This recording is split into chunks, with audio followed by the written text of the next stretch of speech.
But thank you all so much for joining us for the power of pigment, understanding color in art. The history of color unveils remarkable stories from purple dye extracted from sea snails to ultramarine blue, once more precious than gold itself.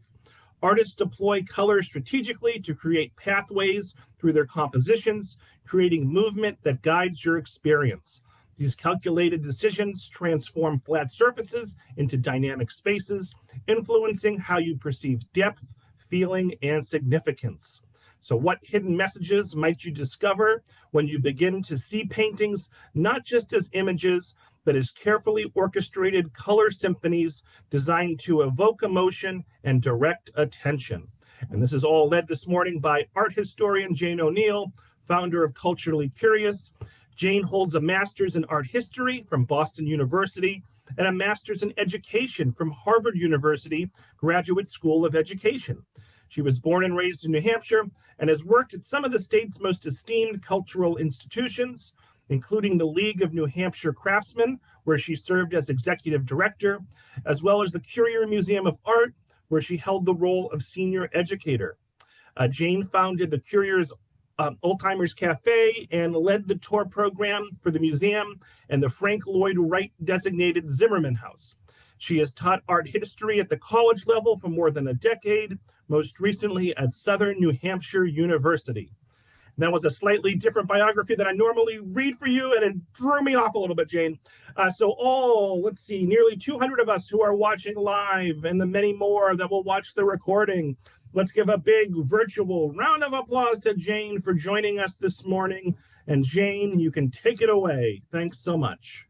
Thank you so much, Robert. There is nothing like your introductions. You just bring the best energy to this, so I'm going to try to match it. This is a really different program. If you've been to one of my programs before, this is going to have a slightly different feel to it because unlike every other program I've ever done, where the goal is to understand the picture, to come as close to an understanding of the picture as possible, today it's really about understanding the colors. So maybe you're like me. Maybe you think about color a lot. You think about why organizations paint a room a certain color. Maybe you think about why car companies are only producing like a small spectrum of colors for cars these days. Maybe you're thinking about things like why do companies choose certain colors for their logos. These are all fascinating, aren't they? You can probably see from this slide here that I chose this image, which is a beautiful painting by Henri Matisse, because it nicely coordinates with my logo. Now, when we're thinking about colors, colors can be neutral, right? We think of neutral colors, but in the way that they are used by artists, they are never neutral. They are all about carrying meaning and deploying strategy for artists. And today we're going to travel through the centuries and see just how they do it. Let me give you a sense in terms of how we'll spend our hour together. Here's our program overview. We're going to start off with just a little bit of color theory, just to give us a sense in terms of how human beings have been thinking about color for the past 2,000 years or so, and then basically make our way through the rainbow. Gave it some cheery little section titles here, and we'll finish up with just over the rainbow. Now, like I said, it's kind of a different feeling today. Most of my programs are sort of chronologically organized. Today, we're all over the place, thinking about how different artists have used color differently. So it's a little freewheeling, but we're going to get started with the headier stuff and move through it pretty quickly. So let's get started with just understanding color. We're going to go all the way back to ancient history. This is a painting by the Renaissance artist Raphael, but it's his depiction, his anachronistic depiction of all of these great philosophers throughout time assembled together on these steps. We're zeroing in on Plato and Aristotle because it's really, well, Aristotle who's attributed with writing this first significant treatise on thinking about color. In fact, it probably wasn't Aristotle, but this is a good image for us to be thinking about.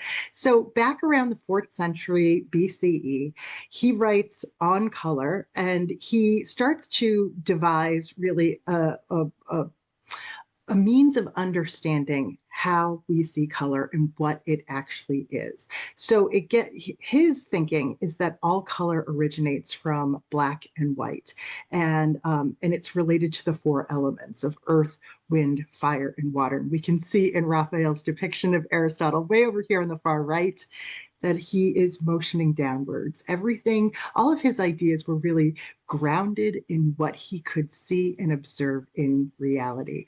So in his treatise, he posits that colors are properties of objects, not inherent qualities of light itself.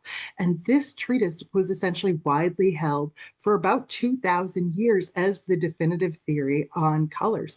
That is until Sir Isaac Newton replaces this in the late 1600s. And we've got this 19th century engraving imagined rendering of Sir Isaac Newton using a prism to deconstruct color here. So he is involving physics in this, and he's giving us a whole new way of understanding the relationship between light and color.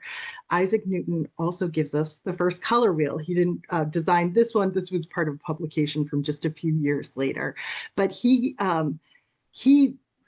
devises this means for artists and the world to understand these color relationships and how they connect to each other, how they relate to each other as well. Now, the German philosopher and polymath Goethe also wrote about color just a few years later in the early 1800s, and he challenged Newton essentially by focusing on the human perception of color and really all that we bring to it with our psychology, with our associations, with our memories, and how it influences the way we see and understand color. So it's not just about the physics, it's about who we are as human beings. Shortly after Goethe's writing about this, we have a French chemist who shows the world in a very systematic way that colors, our perception of colors, can dramatically change according to what color it's next to. The neighbor matters in this case. So the publication of theories like this essentially rock the art world. That delivers to us things like the French Impressionists and post-impressionists like Vincent van Gogh. So it's like this mix of science and philosophy. We head into the 20th century and we see a dramatic shift away from the science, actually, with a treatise from Vasily Kandinsky, who wrote Concerning the Spiritual in Art.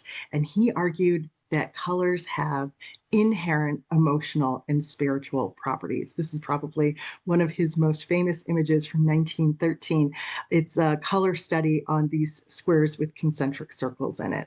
And we can sort of see, once again, how our perception of a color can change according to the colors around it. But these color relationships can move you emotionally in different ways as well. Now, our understanding of color today is influenced by all of these things and has this kind of scientific spin to it because we have the Munson color system tree. This is kind of an older version. This is the technological version, which gives us a really well-defined system for identifying specific colors. So on this tree, you have hue, value, and chroma, and you can assign labels to specific colors within that tree too. So graphic artists today still use essentially this color tree system in order to make sure that they're using a consistent color, let's say across brands or across products. So this is all well and good, but we today are really focusing on not just the broad brushstrokes of understanding the history of how humans have understood color, but we want to root this in artistic practice as well. Because for many of the images that we'll be looking at today, it involved artists and their apprentices, more likely their apprentices, grinding up color pigments for them to use to apply to the surface of a canvas. And we see just a little bit of that in these two wonderful images here. It's a good reminder to us in a big workshop like this this. Every artist probably started as an apprentice grinding up color pigment for a master artist. It was part of your education. So you'd get to know these materials really well. And even if you understood them, they were sometimes inconsistent. They were sometimes unstable after you applied them. So there were all sorts of factors at play in terms of creating great colors throughout the years. So with that all said, we're going to turn our attention now to the rainbow. We're going to start off by seeing a little red. And red is such a great color because it is multidimensional in terms of our perception of it. It's a color that grabs your attention. It's a stop sign. It's a heart-shaped candy box at Valentine's Day. It is a Jolly Santa's red suit, right? It's also visceral, it's dangerous, it's blood, it's mortality. Psychological studies link red to things like dominance and aggression and an increased heart rate. So you probably wouldn't want to paint the walls of a kindergarten classroom bright red or blood red, but maybe you'd want to paint the lockers in like a high school gym red, something like that. So let's turn our attention to how red has, some of the interesting ways that red has been sourced historically for artists. These days, these are all primarily done through chemicals, but throughout history, I mean, it's a story of like a global search for the best pigments to produce the best colors for artists. And so on the left here, we're looking at a cinnabar crystal. This one in particular comes from China. And on the right, we have two images of these bugs that live on these prickly cacti in Central America that were sourced and ground up for a great red pigment and shipped around the world once we started to see global trade with like the Dutch East India Company. So next time you're looking at a lovely Baroque image, just imagine the bugs that were sacrificed to be a part of that image. So strange sources and incredibly valuable sources throughout the world in order to achieve this beautiful red color that we know so well today. Now, I'm going to start off with this incredible image here from Amy Sherald. It's from 2012. It's a really unexpected image in terms of this kind of blood red background. It really sets the figure that we see on the canvas here apart from her surroundings. She's sort of in this dreamlike setting here. And I think that, the story that goes along with this painting is that this lovely, almost like a beauty queen that we see here, complete with her crown and sash, looking so elegant and composed. Well, our artist, Amy Sherald, has sort of poked us, the viewer, because she has entitled this work Welfare Queen, sort of defying our expectations around a title like that. And by surrounding this woman with this visceral color here, it packs an emotional punch to it, doesn't it? Now, on top of that, layered on top of that, the very year that Amy Sherald painted this picture, she actually received a heart transplant.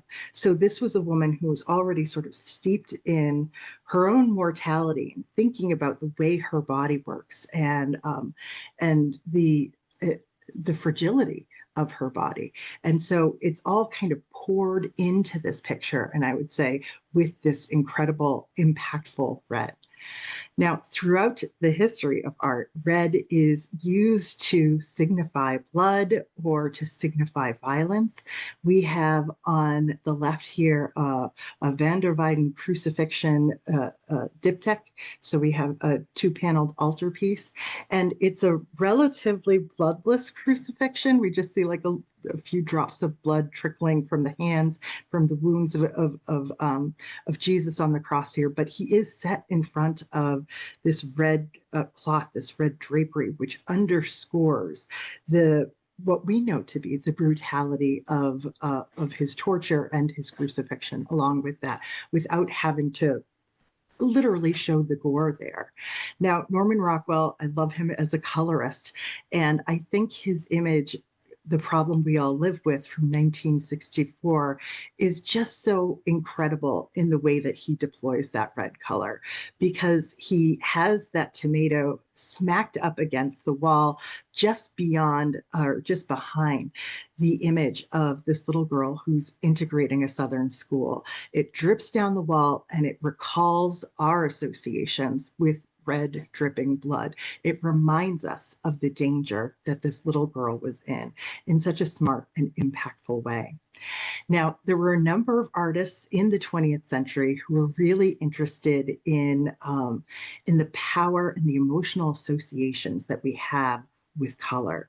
Henri Matisse was a great one for that.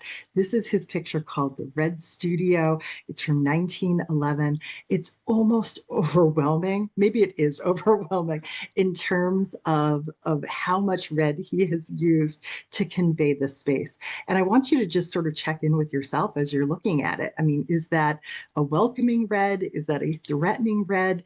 Does it feel blisteringly hot in there? Oh, hold on. What happened here?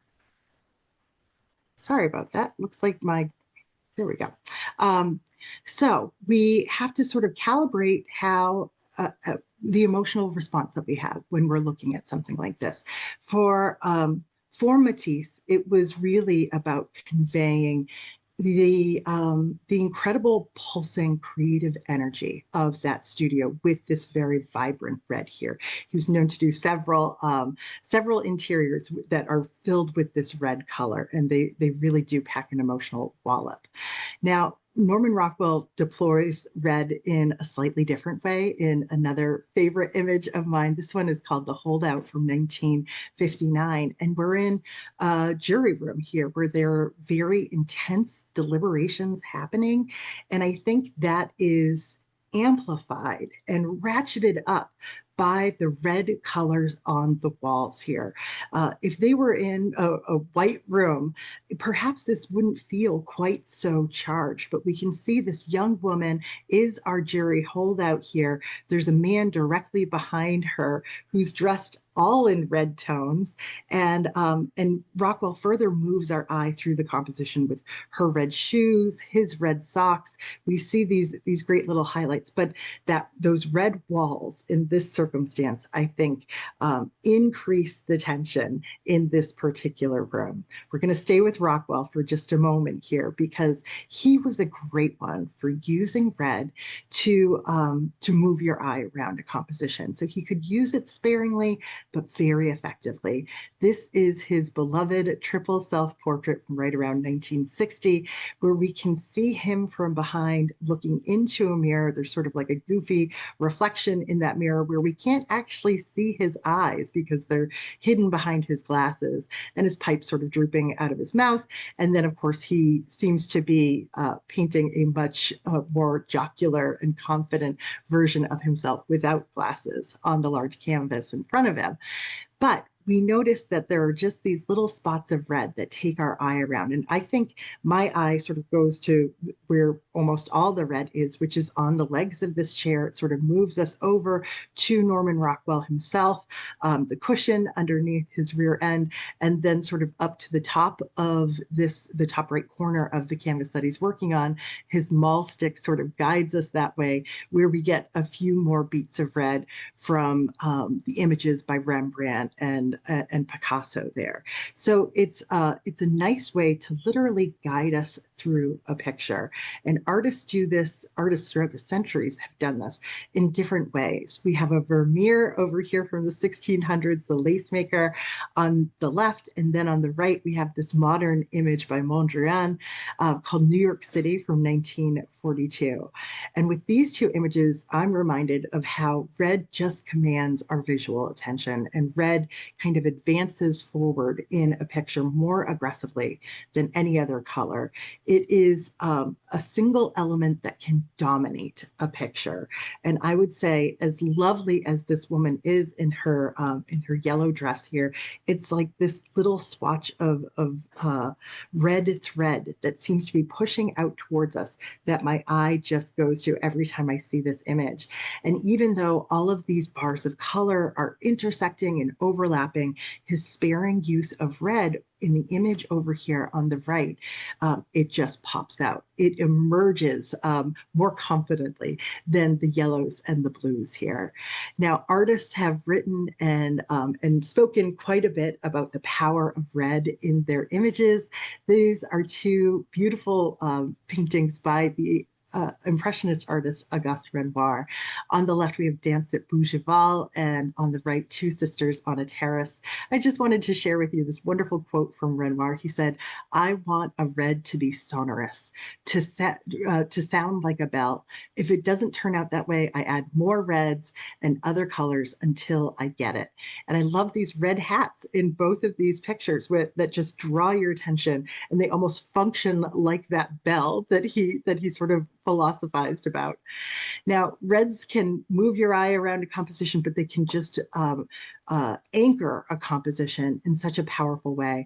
This is J.M.W. Turner's, one of his seascapes from 1832. It's in a museum in Tokyo, Japan.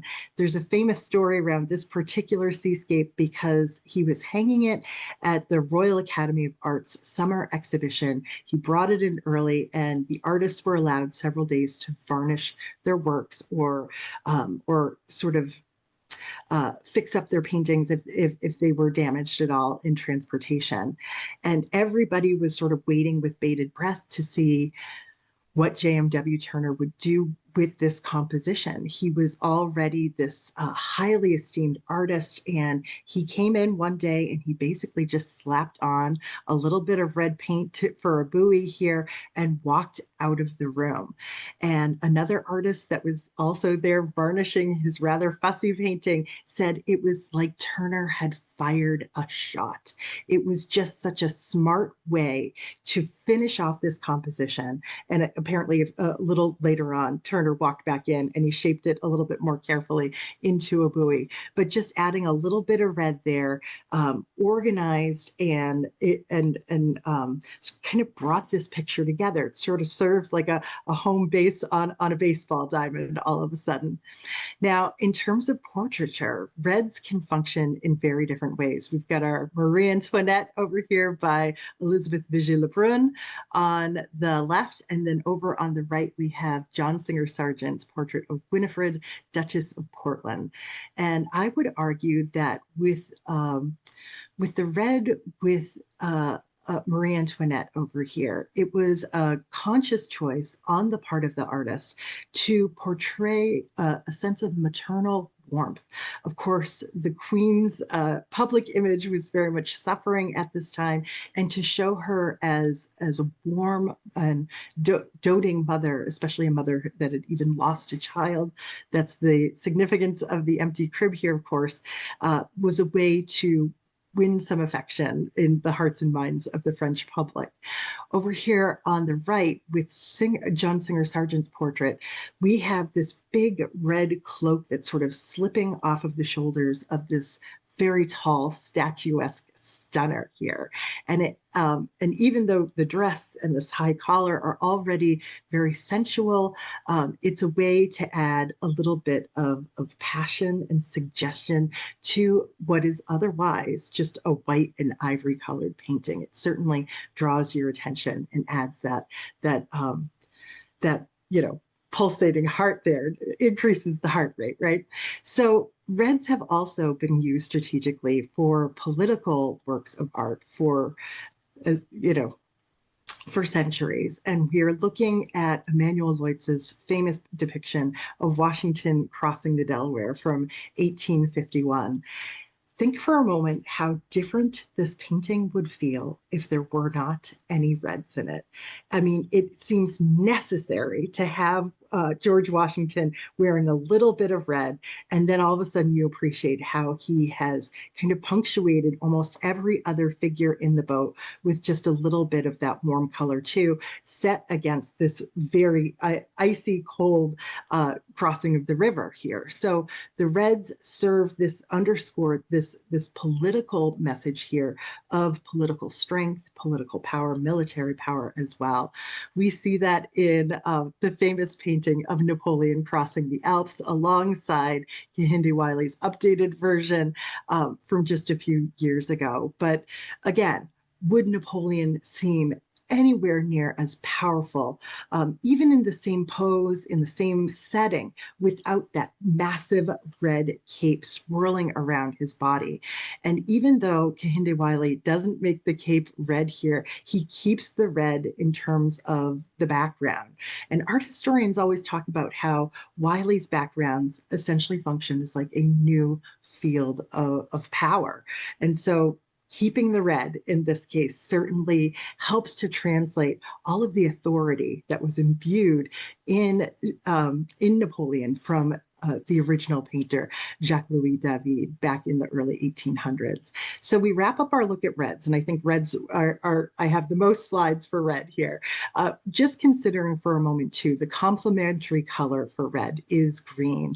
And we have so many powerful associations with that, right? There's a reason why green and red are Christmas colors. They have strong associations in us. I have here almost a flower painting from Georgia O'Keeffe. It's called Trees in Autumn. She painted it really right before she launched her flower paintings in the early 1920s. But we can see that it is essentially a very powerful image because of this use of the complementary colors.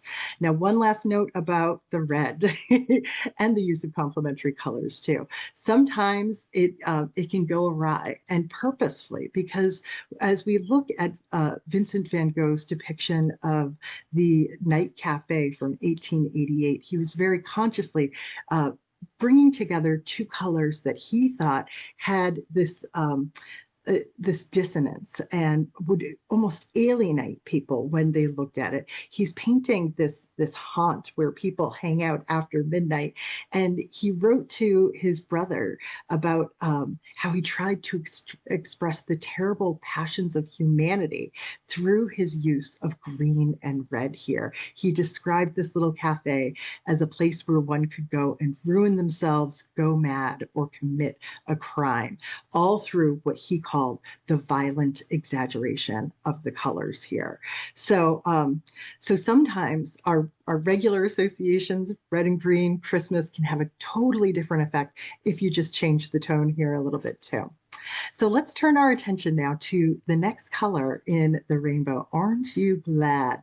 And there are really nice warm associations with the color orange, aren't they? It's this nice halfway point, of course, between red and yellow. It's this warm color. And historically, how was it sourced? Well, it wasn't as high of a priority because, of course, it's a secondary color, and you could try to mix pigments to achieve it. But oranges were oftentimes sourced through highly toxic natural pigments like we see here. And so what we'll see is especially in the 1800s, by the time chemical processes were involved in creating some of these colors, almost all of them became very toxic. So working as an artist was a very dangerous job. Let's turn our attention to Vasily Kandinsky. Once again, this is his painting called Quiet Harmony from 1924. And in it, of course, we're looking at non-objective art, a purely abstract painting. So the colors and the shapes are there to move you. Kandinsky described orange as red brought nearer to humanity through yellow. And this quote is oftentimes associated with his particular color theory, where he explored that emotional impact of colors. In his view, yellow is powerful, but potentially aggressive, while red is more vibrant and energetic. It's funny, I think most people think of red as being a little bit more aggressive too. So they blend together and they become more accessible and more approachable. This whole picture is sort of a wash in something that just feels like a nice warm glow.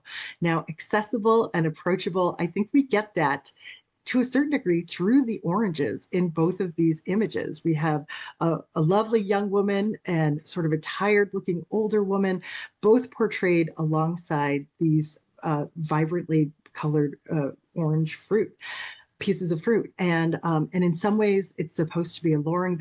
In both compositions, it's kind of like the brightest spot where your eye travels, and it's a means by which to introduce you to these characters.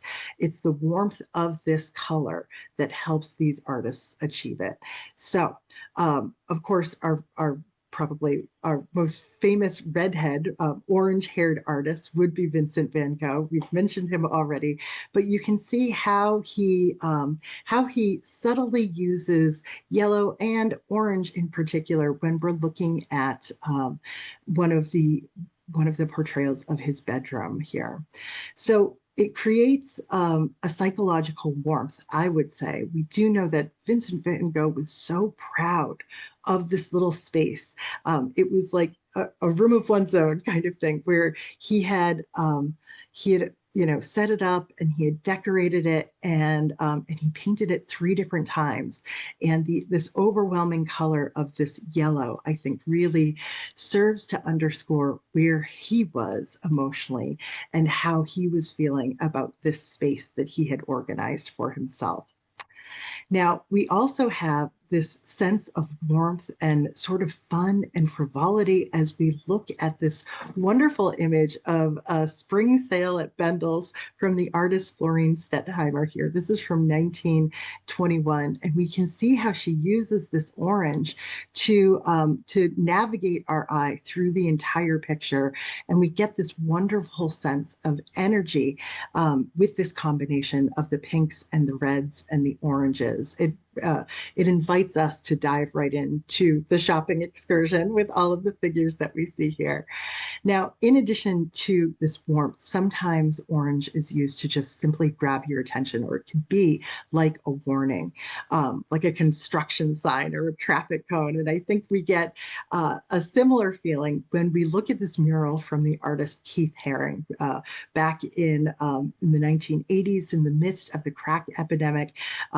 Keith Haring took it upon himself to paint over an old wall in an abandoned handball court the message "crack is whack." This is his second attempt at that, because he did get arrested after he painted the first one, and then that was graffitied. But here we see his message loud and clear. I think orange as the background here was so brilliant, and actually it's like, when you think about it, it's like the only color he could have used. Red would have been too aggressive, yellow maybe too meek, but the orange signals the danger here, but keeps your eye trained on the image itself. So we can see, the skeleton with the crack pipe. We can see the burning money. We can see his signature dancing figures that look like they are writhing around in some sort of medieval version of hell here too. So a really important warning. Now, orange has this wonderful heat to it, and it's used as the color for fire and glowing embers throughout the history of art, and of course used for some of the most glorious sunsets you could ever imagine. So this is Albert Bierstadt's Sunset on the Rockies. This is in a private collection, but it's the kind of painting where you just sort of squint and you see how much of this picture is given over to this beautiful orange effect. It's we've got the brilliant shimmering light, but it's like the clouds, the color on the side of the mountains, and this almost the entire central part of this picture is given over to this warm color here. Now, Georgia O'Keeffe had a really different approach to painting a sunset. This is called Sunset Long Island from 1939. And so we just get these gently rolling hills in essentially blacks and grays. And again, she's chosen a very specific color for that sun. She doesn't give us the glorious sky, just the big burning orb there hanging above and sort of complementing those gently rolling hills. And it has to be that nice warm color there. Of course, Claude Monet was also using orange in a very similar way in his landscape explorations of color, whether he was painting grain stacks or the facade of the Rouen Cathedral, or over here, a grand church in Venice, Italy. He's always kind of dipped dipping back into that orange to signify that warm light that emanates in the last hours of the day. But that was sort of his goal in terms of art making, to capture those momentary effects of light and shadow.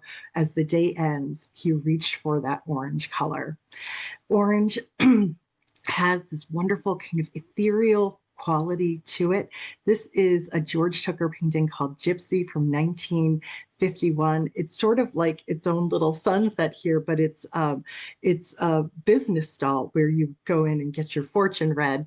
And here it glows seemingly with like a light from within. This is a tempera painting, and we can just make out the silhouette of a figure standing behind this big orange curtain here, but it provides this remarkable sense of warmth. It sort of draws you to it, even if the figure herself looks a little bit closed off and distant here.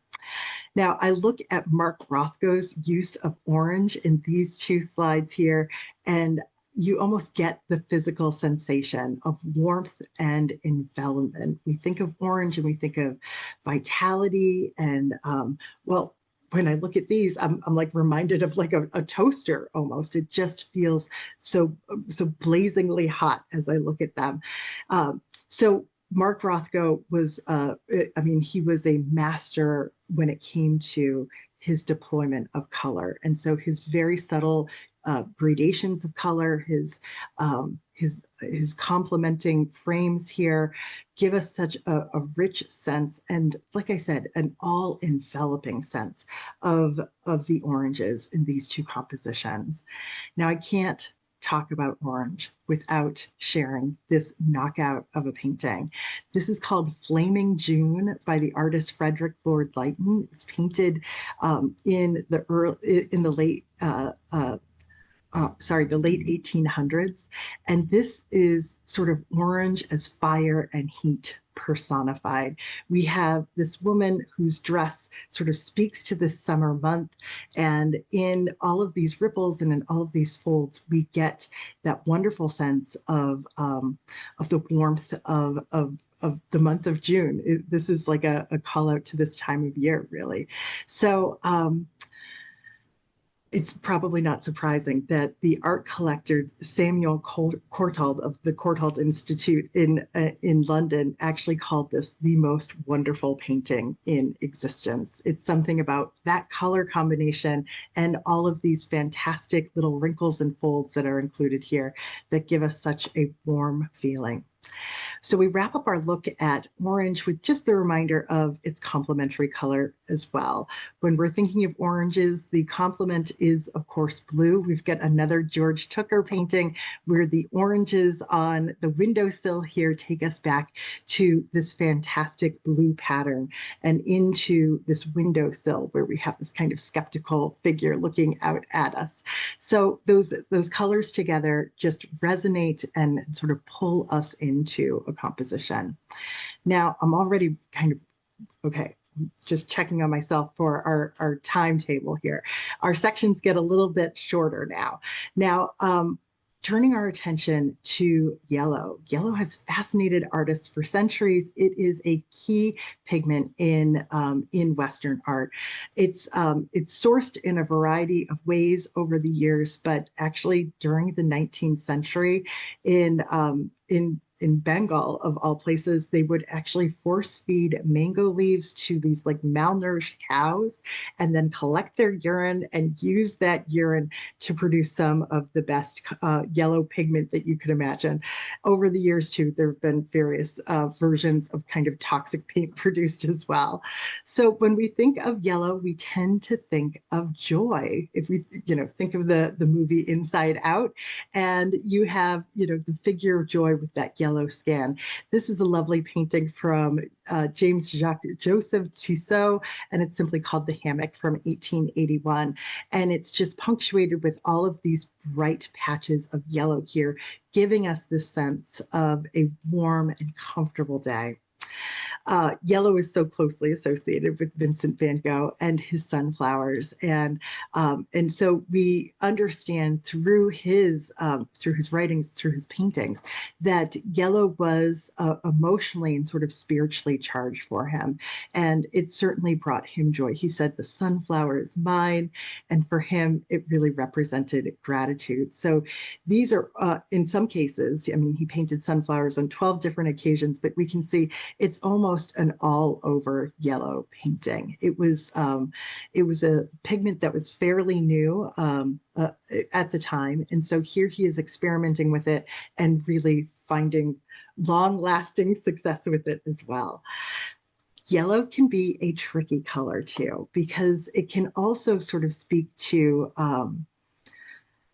madness. It can be this kind of supercharged color, and it can sort of read as enlightenment and psychological distress at the same time.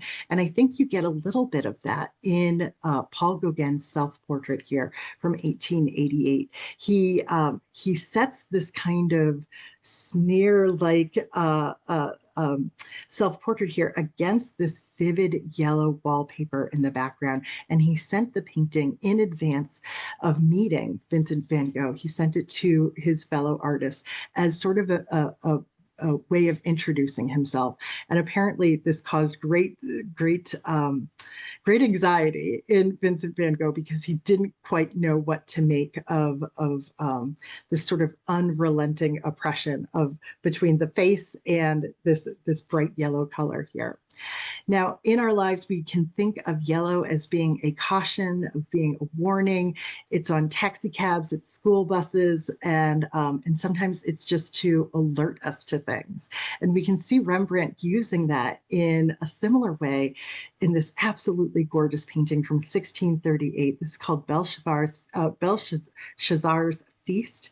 And what we see here is this king who is using these golden objects that were stolen from the temple for a party, essentially. And what happens during this party is that, like, this disembodied hand, like essentially the hand of God, comes out of nowhere and spells out this warning message to him. So everybody's looking at that warning in yellow up there on the wall for essentially defying God by using these objects from the temple. Yellow, sometimes we think of yellow as like being like yellow-bellied or as being fearful. Well, throughout the history of art, yellow is oftentimes tied to cowardice, and specifically to the figure of Judas. Going all the way back to Giotto's painting from the early 1300s, this is his portrayal of Judas kissing Jesus to alert him to the Roman authorities here. He's betraying Jesus with a kiss, and we can see that he has enveloped both of their figures with this distinct yellow cloak here. So sometimes we see yellow signifying jealousy, envy, and cowardice this way. But artists through the years have used yellow to create this incredible luminosity in their paintings. We have an example of Titian's work over here on the left, and on the right, a painting by Jean-Auguste Dominique Ingres, where it seems as though there's like a light switch right next to the picture, and this yellow color is actually emanating light from within the canvas in order to portray, of course, this divine light, this heavenly realm in which the figure of the Virgin Mary in both of these cases is situated. So this is something that we see throughout the Renaissance, even into more modern artwork today. This is an unbelievable Annunciation painting from 1898 by the artist Henry O. Tanner here, where Mary sits looking incredibly small and humble in this very spare interior, and this beam of light representing the angel Gabriel or God himself comes to this space to tell her that she is divinely pregnant. We have a gorgeous seascape here from a Russian artist. This is called The Ninth Wave from 1850. We see these figures that are on essentially an improvised raft here. It looks like it even has ice on it, but this light from the sun that is filtering through the waves as they crest here, creating the seafoam green. There's lavender here. That sun, though, is emanating with the brightness of the actual sun. The luminosity achieved here is breathtaking.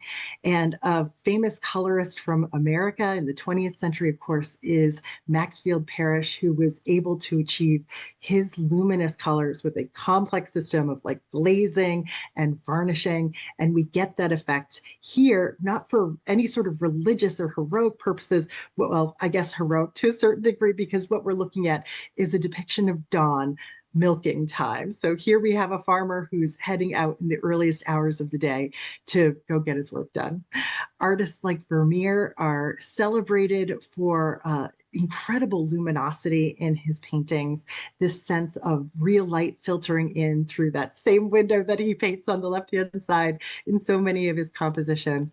With the milkmaid here, we can sort of zoom in and see how he uses little dots of yellow throughout his composition, especially in the still life here, just to suggest that that brilliant light filtering in through that window. And if we move up just a little bit, my computer's not letting me do that. Sorry. Let's see if we can go back here.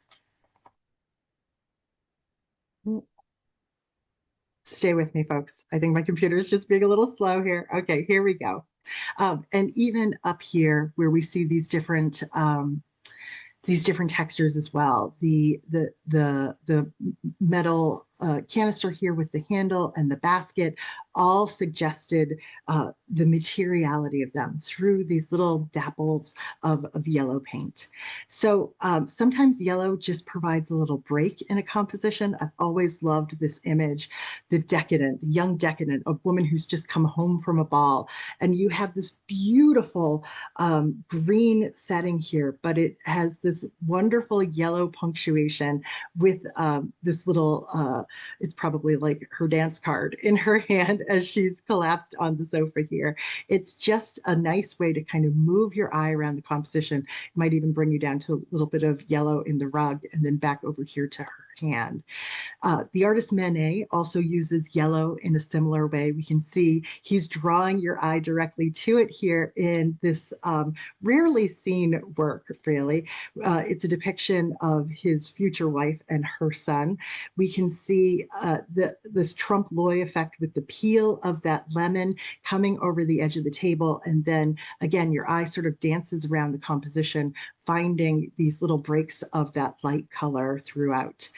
Norman Rockwell, you know I love him. We go back to him again. He uses color almost in the same way that he used red earlier to, again, move your eye around a composition, from the chair that's being moved into the house here to the young boy's sweater to the car up at the top of the composition in his famous painting, The New Kids on the Block.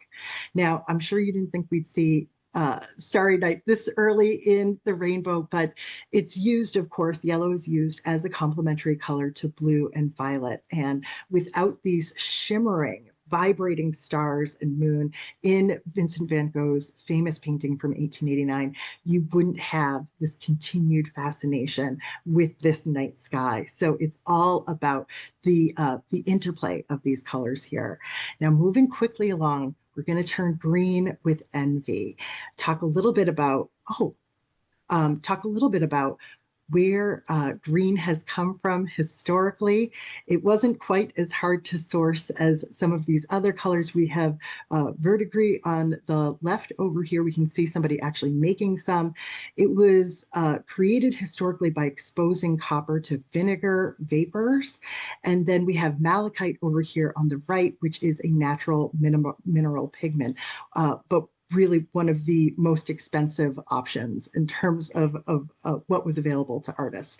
Now, like I said, the 19th century options turned out to be pretty toxic.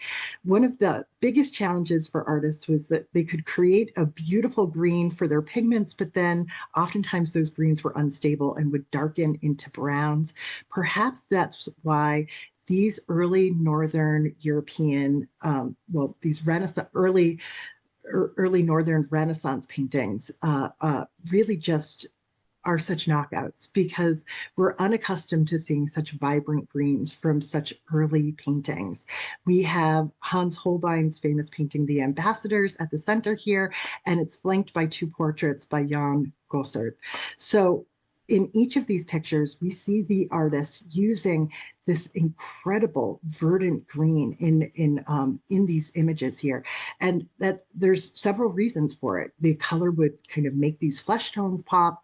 It is a color that was associated with renewal and hope, and sometimes even virtue. But probably most importantly, for the subjects that we have here, it was a color that was associated with wealth and prosperity because it was such an expensive pigment at the time. Now, when we're thinking about green, it is almost always about fertility, it's about growth, it's about nature and the natural life force. And so we have Monet on the left here, we have Klimt on the right, creating these all-encompassing green spaces that make us feel like we're walking into the water lily pond or into the park where Klimt painted. And in both of these scenes, we have artists that aren't just exploring the depiction of plants, but really how light filters through them and how the wind moves through them as well. Now, I tend to have a few paintings that I like to go back to. And I really do love this painting by Jane Oneail of Barack Obama from 2018, because it is so unusual and so outstanding in the history of art to portray a president with this fecund background here. It's a picture that we'll continue to talk about and to consider for years to come because of the unusual choices on the part of the artist. But associating a relatively young president with green, with growth, with creativity, innovation, all of these things come out because of these verdant associations that he has drawn here. Now, in the history of art, greens are always used for landscapes. And in American art in particular, very vibrant green was used to suggest the kind of virgin landscape that we have here in America, particularly in the 19th century. So I have up a series here from the American Hudson River School painter, Thomas Cole. This is a series that he did in 1840 called The Voyage of Life. So these are four stages of life here, from sort of infancy to childhood to adulthood to old age. And we can see during youth and infancy just how lush and verdant these landscapes are. And for the most part, that was the way America was portrayed in landscape painting from this time, as a contrast to the history, to like this sense of ancient history that was tied to Europe. America was an Eden, and it was reflected in this very vibrant green. Artists throughout the centuries have also tied green to the supernatural, to the uncanny, for otherworldly forces. Oftentimes when we see artists portraying things like fairies from, A Midsummer Night's Dream, it's an overwhelmingly green composition. This one was painted by an artist named John Simmons. Here's another version of A Midsummer Night's Dream that comes to us by way of William Blake. And then over on the right, we have a work called The Demon and the Angel with Tamara's Soul. Again, an overwhelmingly green composition to underscore the nature of something that is otherworldly. And we've all probably heard of the green fairy too.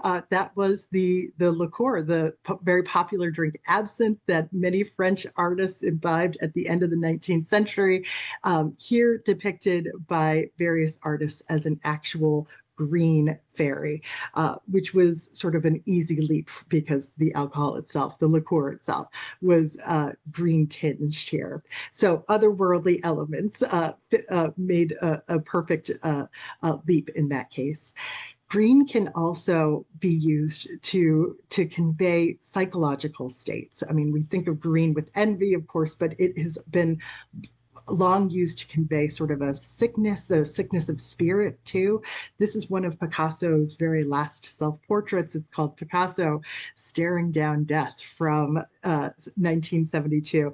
Now, the composition and the lines, the eyes in particular, all could have suggested that, but adding the green flesh here, I think certainly underscores it.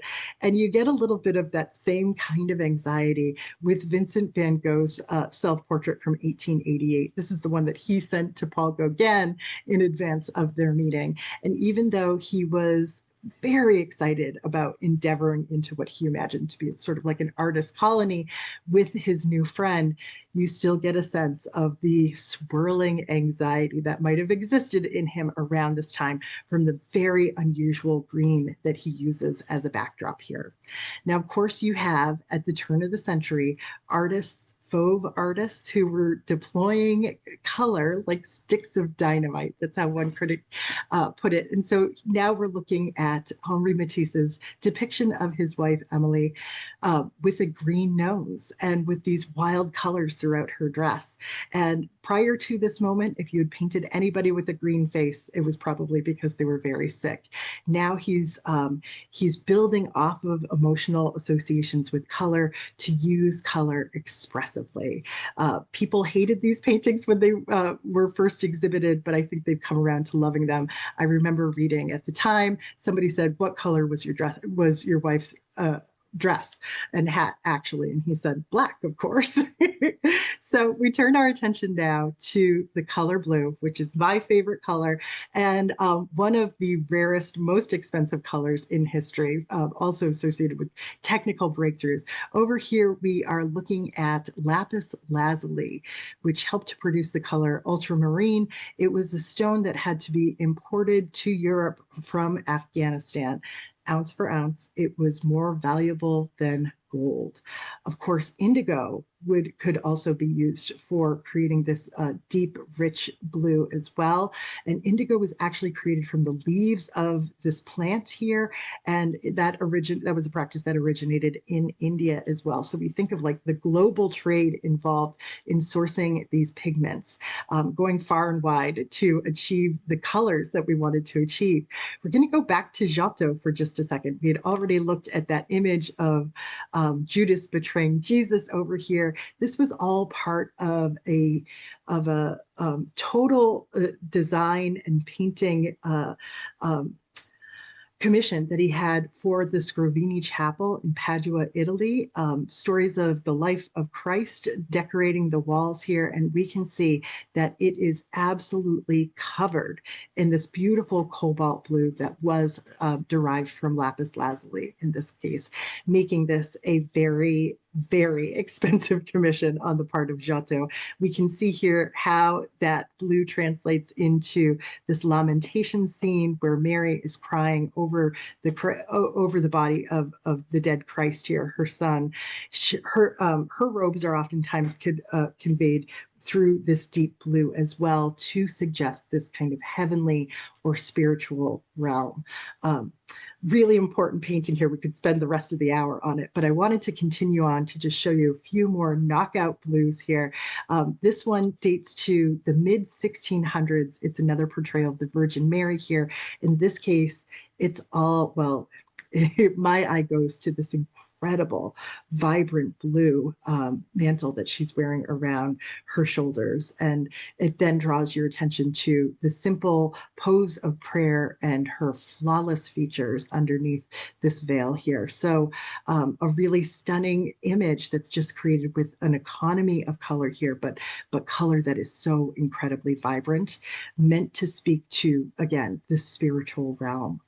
We oftentimes associate blues with Pablo Picasso too. Of course, he went through his blue period shortly after moving to Paris, right around the turn of the century, and produced dozens of pictures that are dominated by this particular color.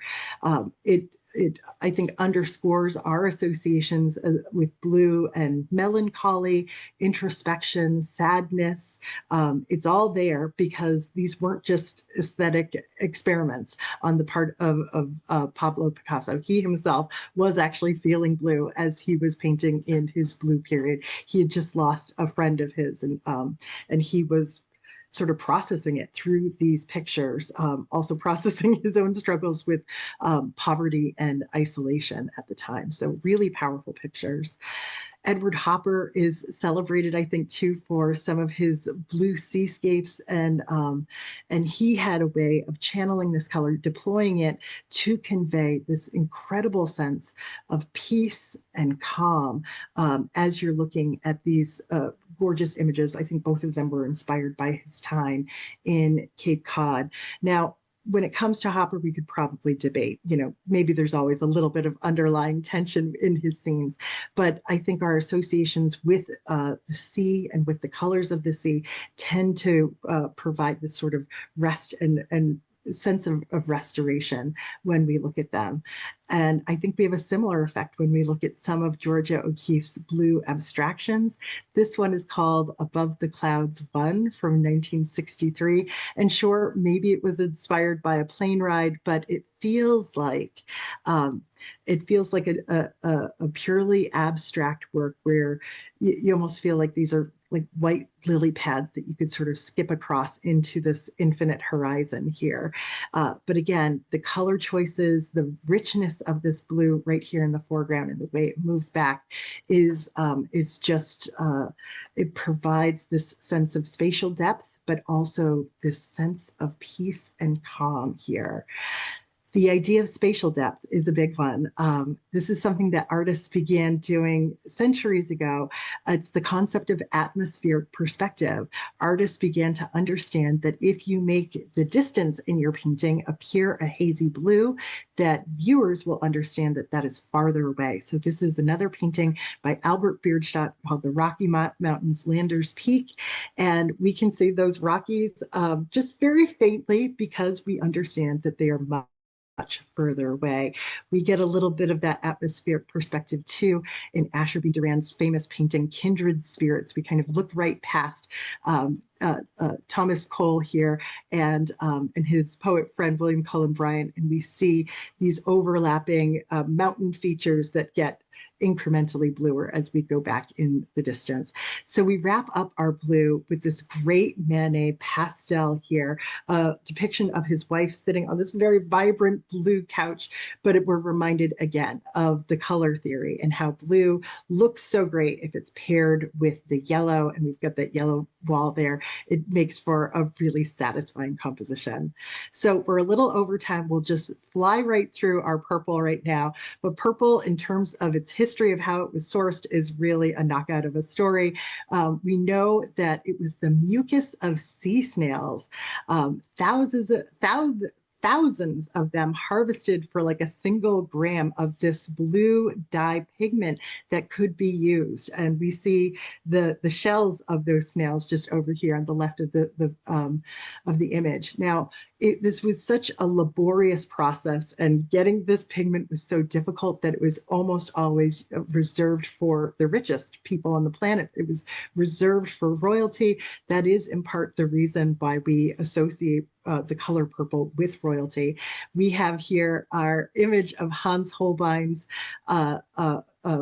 portrait of King Henry VIII. Notice how he's wearing this little purple sash around his gargantuan waist in this case. And that was because he, as a king, he was very concerned with fashion and maintaining his status at the top of the pecking order. So he would create these sumptuary laws so that people couldn't wear certain colors, including purple. That was just reserved for him.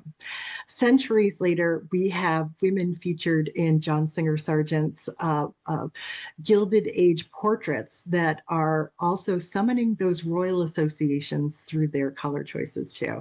This is Grace Elvina, Sargent's last painted portrait from 1925. That's at my hometown museum. And that purple sash there just conveys that wonderful sense of sort of royalty and authority in alongside this woman's very upright decorum and positioning here. Now, purple is also associated with the spiritual worlds and well, I would say kind of uniting the spiritual and the physical worlds. Purple sits between red and blue, and red's oftentimes associated with something that's earthy and blue more spiritual. So it kind of comes together as like this thin veil between those two worlds. And here we have the winter landscape with a church painted in 1811. This is by Caspar David Friedrich. And we see a little figure here praying to an image of Jesus on the crucifix just outside this looming church in the distance. So we understand that this purple setting, this purple sky here, lends itself to the spiritual underpinnings of an image like this. And even though Maxfield Parrish is most closely associated with his signature blue skies here, he oftentimes would create these snowscapes inspired by the New Hampshire landscape, where we see all of these different violets and lavenders throughout the composition. And he talked about how for about a minute a day, the sun just throws this incredible light across the hills. And he felt like it was his job to try and give some sense of that in his paintings. And I think, again, there's a spiritual component to that too. There is the late pre-Raphaelite artist, Evelyn de Morgan, who actually explored mourning quite a bit in her artistic output. This is a work called The Mourners. Notice the prominence of the color purple here, as we have these four figures in the foreground who seem to almost be calling through this portal to loved ones lost in the distance. And loss is also associated with this color purple. This is Claude Monet's portrait of his wife Camille on her deathbed from 1879. It's been called a flurry of grief, and it seems as though these lavenders and these dark purples here are just the perfect color to express that. So we'll wrap up on a slightly happier note. When we combine purple with this kind of golden color, it's a little bit yellow, it's a little bit orange, as we see here with Vincent van Gogh's irises, we can achieve this vibrancy in the purple that I think is just absolutely exquisite and so moving here. So a very quick conclusion for a long program. Thanks for your continued attention. We'll just wrap up with Over the Rainbow here. We've got a rainbow of images for us to reflect on. Today's program has touched on the extraordinary lengths humans have gone to get paint colors, from precious stones to plants to bugs to animals. And in an effort, it was all done in this effort to communicate the full range of human experience. Through each band of the spectrum, we witness the many ways color serves as a bridge between the material world and the realm of emotion, memory, and meaning. So I will end there for now, and I'll do my best to answer any questions that you have about color. Obviously, it's a huge topic. So let me turn my attention here to the Q&A. Kara asked, did Vincent van Gogh always sign his paintings as a Vincent? Good question, Carla. I'm trying to think of that. I don't know off the top of my head. I can't say for certain if that's true. That's a really big question. I'd have to do a little bit more digging for that. But if anybody wants to do some Googling as we're waiting, please feel free. Great question, Carla. It's too big for my brain, I think. Ron says, 2 questions. One, who are the 2 painters who painted the women holding the oranges in the baskets? Oh, Ron, I'm so sorry I didn't mention that. We'll go back to orange. They're lesser known artists, and I apologize if I stumble over their names. Let's see. There they are. Let me go back to my notes. On the right, we have Pierre-Auguste Cotte, and then on the left, we have an artist named Alexander Gierymski. That was at the National Museum in Warsaw, so I'm guessing that's a Polish name. 2, he says, could Gauguin's self-portrait with the yellow background be deliberate, knowing of Van Gogh's mental challenges and knowing they were to spend time together at the Yellow House? Ron, that could very well be the case. That was such a fraught moment in history, wasn't it? he could have been trying to establish sort of a sense of dominance there. He was kind of the older, more accomplished artist in that duo, so giving a little bit of intimidation with a portrait like this, perhaps. Ellen asks a great question: are black and white considered colors? And it depends on who you ask, Ellen. And I originally had them in the program, but obviously the program was just too big. Mary says, Jane, please pull together a program on black and white. Mary, I would love to do that. That will be next. And Sarah says, did Monet use purple as shadows? Yes, Sarah, he used purple as shadows and blue as shadows too. It's interesting because art historians write about it a little bit differently. Sometimes his painting called The Magpie is identified as being like one of his first departures where he almost eliminates the use of black as a shadow. And it's funny because there's like debate. Is it a blue shadow? Is it a purple shadow? But I think of him as using primarily purple. Somebody said, thank you. Oh, thanks so much for your nice comment. Liz says, several art historians have told me that in the Middle Ages, yellow was associated with evil, which is why Judas was usually painted in yellow then. Just wondering if you know whether or not this is true. Yellow had a number of associations during medieval times, and I'm not sure, like chicken or the egg here, if it started with Judas being painted in that color, or if Judas was painted in that color because of those associations. So, so I'm sorry I can't speak to like the cause of it, but it is a supercharged color, isn't it? Right? Like a little too much yellow can be alienating or grating. Did I already pass by our Giotto? I think I did. There it is. So we so we know that if depending on how much white, how much black you add to this, it can change our understanding of it. And I wonder if it's just, certain colors were associated with Mary, certain colors are associated with Judas. So it's just something that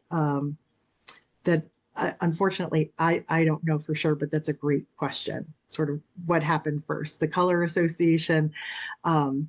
Could sort of go both ways. So I think I got the Q&A questions here. Let's see, maybe a few more. Okay. Oh, Carla, commonly used Vincent, speaking to Vincent, signing his name sometimes as VVG. Good to know. Thank you for sharing that, Carla. And Joseph said, any comments on the color Prussian blue? Joseph, I'm so sorry. I don't have anything prepared to talk about Prussian blue. Sorry about that. Lauren says, seems inside backgrounds were chosen to convey mental state, feeling, stature, etc., but that landscapes and so on did more closely depict actual colors of land and sea, etc. Are there artworks where the sea is red or the sky is green? That's a great question. There certainly are, Lauren. And we see more of that, I would say, like in the first quarter of the 1900s, where there is, I think, broader experimentation with color that way, and a willingness to kind of free it from old associations or what we observe in the natural world. But yeah, you don't see too much of it. I think your instinct there is right, that there tends to be more experimentation if it's like an interior, or if it's an emotional state related to a portrait. But yeah, I think we like our landscapes green, don't we? Let's see. Thanks, everybody, for the kind words in the chat. I think I got to most of the questions. Diane says, who is the artist who painted the queen with the red background? Queen with a red background. Let me think if I know that one. The one that we started with, sort of the beauty queen with the red background. That is Amy Sherald, and she's famous these days because she is the artist that painted Michelle Obama's official portrait as well. So let's see, and she's very young. I think she's in her mid-40s. Let's see.